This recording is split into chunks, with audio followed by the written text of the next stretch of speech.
Olá pessoal, tudo bem? Eu sou o professor Felipe e hoje na nossa aula de inglês nós vamos falar sobre o past tense, né, que é o tempo verbal do passado. A começar pelo simple past. Simple past é usado para descrever ações que aconteceram em um passado definido, ok? Então é um determinado momento do passado que já terminou, ok? A observação que nós temos que ter são os verbos que nós vamos utilizar. Se for um verbo irregular, ele vai ter uma escrita própria no passado, ele vai mudar a sua escrita, ok?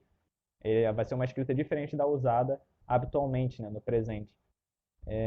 E o verbo regular, ele vai sofrer apenas uma pequena variação no final, né, com o acréscimo do sufixo ed. Então, nos exemplos nós temos I visited Pernambuco 2 years ago. Então, eu visitei Pernambuco 2 anos atrás. Reparem para a expressão, né, destacada 2 anos atrás, né, marca o tempo que já terminou, né, um período definido no passado. Ok? E visit é o verbo regular, foi acrescentado apenas ed. Ok? Na de baixo nós temos aí, he went to Pernambuco last year. Então ele foi para Pernambuco ano passado. Gente, de novo, destaque aí para ano passado. Essa expressão está indicando o tempo, né, definido no passado, marcando o tempo verbal aí da oração, ok? Que tem que ser no passado. E aí nós temos o verbo go, que é um verbo irregular, que se transforma em went. Tá vendo como é que mudou a sua escrita por completo? É porque ele é um verbo irregular, ok?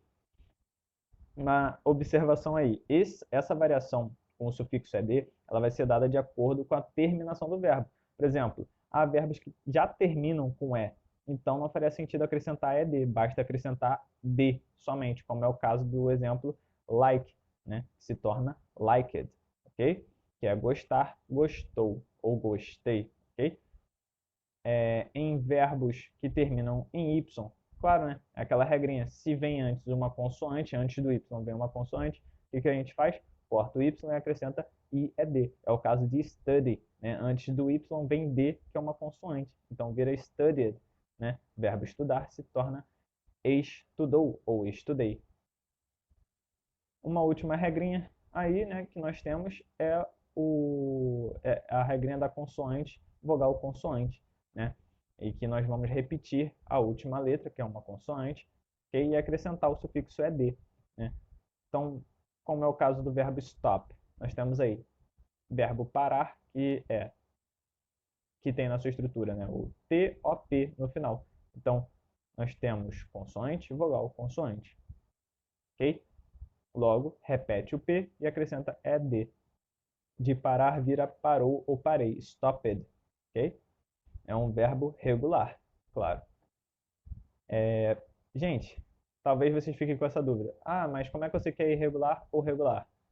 Vocês vão ter que decorar através do uso, né? Através do hábito de fazer exercícios, corrigir. Vocês vão aprender que alguns verbos são irregulares e outros são regulares, tá? Existe uma infinita gama aí, né? São muitos verbos, tá? Existem tabelas com esses verbos, ok?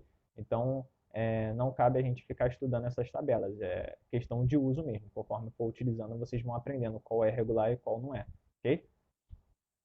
Observação aí, né, o uso do verbo auxiliar, né? O verbo auxiliar no presente é o do ou does, né? Vai depender aí, né, da terceira pessoa do singular, como a gente sabe, isso no presente. Mas no passado isso não existe, né? A gente usa o verbo do na sua forma do passado, que vai ser did, né? Nós sabemos que o verbo auxiliar, ele carrega o aspecto do tempo verbal, né? Como eu falei, a regra da terceira pessoa do singular no presente, que torna o verbo do in does, se dá pelo fato de estar no presente. Por isso que isso acontece. No passado é did para todas as pessoas, né, que nós conjugamos. Eu, tu, ele, nós, vós, eles. Não importa. Okay? Sempre vai ser did no passado. E ele vai carregar, né, o aspecto do tempo verbal passado. Então, o verbo não vai ser alterado, independente de ser regular ou irregular. Quer ver só um exemplo? Vamos lá. I didn't go to the party. Eu não fui à festa. Olha o verbo irregular go aí. Ele apareceu, né? Então, ele mudou a sua estrutura? Não, permaneceu o mesmo, ok? Então, quem ficou com a carga do tempo ficou o verbo auxiliar, did, ok? Mais a carga negativa, né? O not foi unido ao did ali, né? Tem esse recurso da língua de fazer isso, né? Unir o not com o verbo auxiliar e vira didn't, ok? Ou vocês podem escrever did e not separados, ok? Na interrogativa aí também, o verbo auxiliar ele vai parar na frente do sujeito. É a mesma regrinha, né, de todas as outras vezes que nós já aprendemos a utilizar o verbo auxiliar, né? Só que dessa vez ele só muda a escrita, passou para did. Então, did you go to the party? Né, o verbo permanece igual, né, normal, que significa você foi à festa? É uma pergunta. Okay? Nos exemplos de baixo é a mesma coisa. He didn't visit his father last month. Ele não visitou o pai dele mês passado. Gente, visit, verbo regular, aí ó, permanece a mesma estrutura. Did he visit his father last month? É uma pergunta. Ele visitou o pai dele mês passado? De novo, né, o verbo regular aí, normal, sem nenhuma alteração. E aí nós temos, né, o past continuous, que é usado para o quê? Descrever ações em progresso em um determinado período de tempo do passado. E aí ele é usado para descrever as ações em progresso em um determinado período no passado, ok? Assim também é usado para descrever uma ação que estava ocorrendo quando outra aconteceu, quando outra a interrompeu, ok? Essa segunda regra a gente vai ter um pouco mais de atenção mais para frente. A esse primeiro momento a gente vai ver os exemplos. I was studying yesterday morning. Eu estava estudando na manhã de ontem, né? Então, na manhã de ontem, eu estava estudando, ok? Uma ação que estava em andamento, não está mais. Mesma coisa na de baixo. He was listening to music. Ele estava ouvindo música. When the phone rang. Quando o telefone tocou. Gente, eu sublinhei aí justamente nessa parte do when the phone rang para indicar, né, a segunda regra. Essa parte é uma nova ação, né? O telefone tocou. Uma nova ação. Então, temos aí uma nova oração. E o when vai funcionar como uma conjunção, ok? Essa segunda ação interrompeu a primeira. Ele estava ouvindo música quando o telefone tocou, ok? É só uma observação para a gente tratar disso mais para frente. Vamos só focar aqui na estrutura do past continuous rapidinho, né, que é bem básica, é o verbo to be no passado, mais o verbo principal com o sufixo do ing, indicando esse movimento, ok? Que tantas vezes aparece até no present continuous, por exemplo, né, o presente contínuo também aparece, é o verbo principal mais ing. Enfim, o verbo to be ele vai variar de acordo com a pessoa, né, com o sujeito da oração. Então, se eu tenho I, he, she ou it, nós temos aí was, ok? Simples. E we, you e they, né, nós, vós, eles, você vai ter were, bem simples. Era aqui que eu queria tocar com vocês, né? Que é justamente a segunda regra que nós vimos, né? Quando o past simple e o past continuous surgem na mesma oração, ok? Isso pode acontecer, os dois podem acontecer ao mesmo tempo numa frase, ok? Nesse caso, aparecerão conjunções como while e when. O while vai aparecer antes do uso do past continuous e o when vai aparecer antes do uso do past simple, ok? Então, antes de cada um acontecer, vai aparecer uma dessas conjunções na frase, tá? Por exemplo, they were playing video game together. Eles estavam jogando videogame juntos. When my mom called them. Quando minha mãe os chamou, tá? Então, eles estavam jogando e aí a minha mãe chamou eles, ok?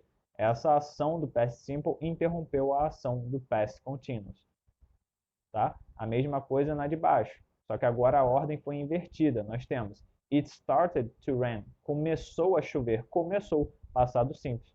While he was playing soccer. Enquanto ele estava jogando futebol.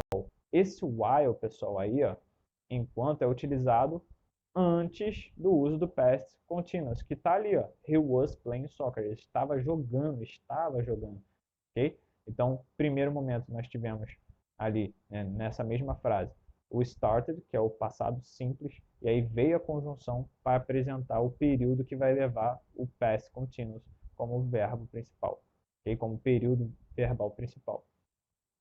Vamos praticar agora um pouco do que a gente viu. Os exercícios aí. Choose the alternative which complete the sentences below. Então, escolha a alternativa a qual completa as sentenças abaixo. Question number 1. Questão número 1. When Sarah home last night, her mother was cooking dinner. Então, quando a Sarah em casa na noite passada, a mãe dela estava cozinhando o jantar.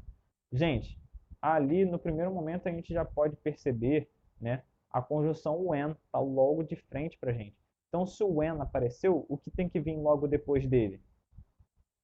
Tem que vir o past simple, ok? Então, a gente vai ter que colocar aí como alternativa o passado simples de get.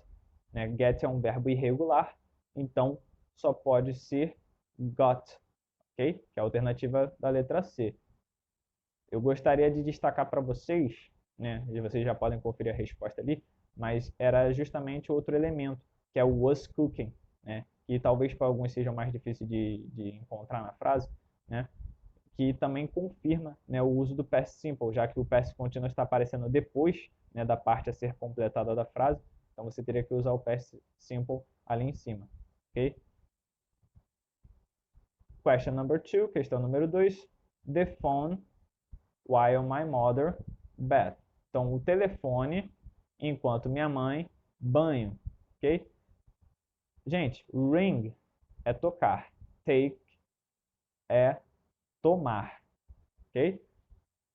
Então, olha só, nas alternativas que nós temos aí, né, ele dá as possibilidades para a gente do tempo verbal de cada um. Né? Diferente da primeira, que era só uma para completar, agora nós vamos ter que ver qual tempo verbal vai vir primeiro. E aí a dica que nós temos é a conjunção while, né, enquanto, que está logo ali embaixo da palavrinha question, né, while, enquanto.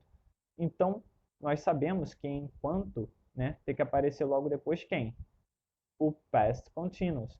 Então, o past continuous aí vai aparecer, né, e vai transformar essa frase em was taken bath, né? Porque mother é she, ela. Então, o verbo to be vai ter que ser was e taken, né, completando a formação do present, do past continuous, ok? Logo, em cima vai ter que ser o quê? Se depois veio o past continuous, então em cima tem que vir o simple past, ok? E o passado de ring, que é um verbo irregular, é rang. Então vai ficar the phone rang while my mother was taking bath. Então o telefone tocou enquanto minha mãe estava tomando banho. A única alternativa que tem esses dois verbos é a alternativa letra E, ok? Gente, por hoje é só. Espero que vocês tenham gostado da aula e até a nossa próxima aula.